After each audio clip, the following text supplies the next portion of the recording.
Desires aren't inherently bad, but when they become uncontrolled or focused on the wrong things, they can enslave us and pull us away from God.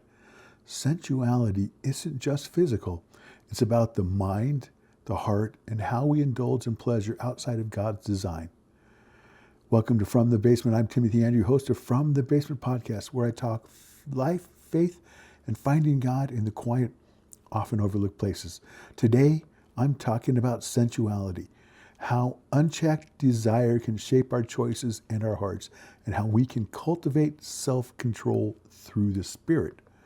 Proverbs chapter 5, verses 3 and 4 warns us, "For the lips of a forbidden woman drip honey, and her speech is smoother than oil.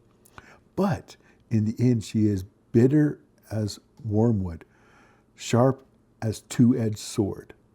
1 Thessalonians chapter 4, verses 3 through 5. "For this is the will of God, your sanctification, that you abstain from sexual immorality, that each one of you know how to control his body in holiness and honor, not in the passion of lust like the Gentiles who do not know God." A.W. Tozer once said, "Self-control is the fruit of the Spirit, and without it, all other gifts are diminished."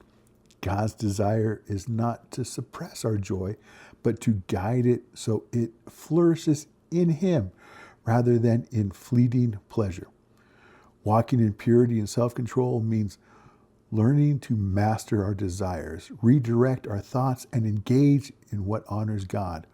It requires setting boundaries, avoiding triggers, and allowing the Spirit to transform both our hearts and our habits.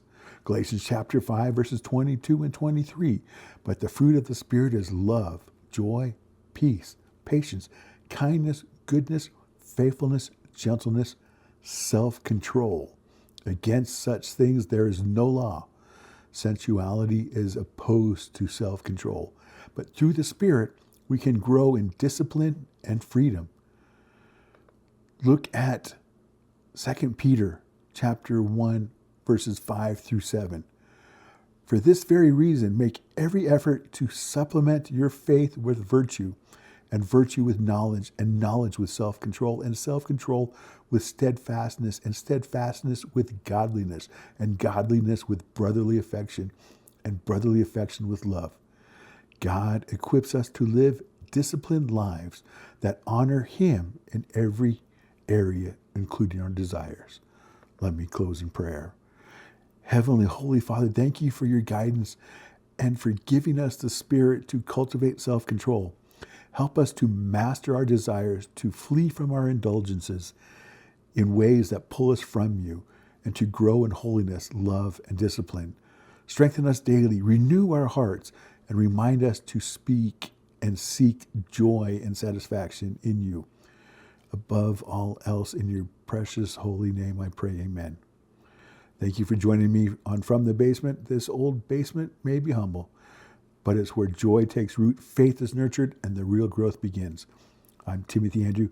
Keep showing up for one another, even in the basement. And join me next week, where I'll be going over idolatry, what it looks like in our lives today.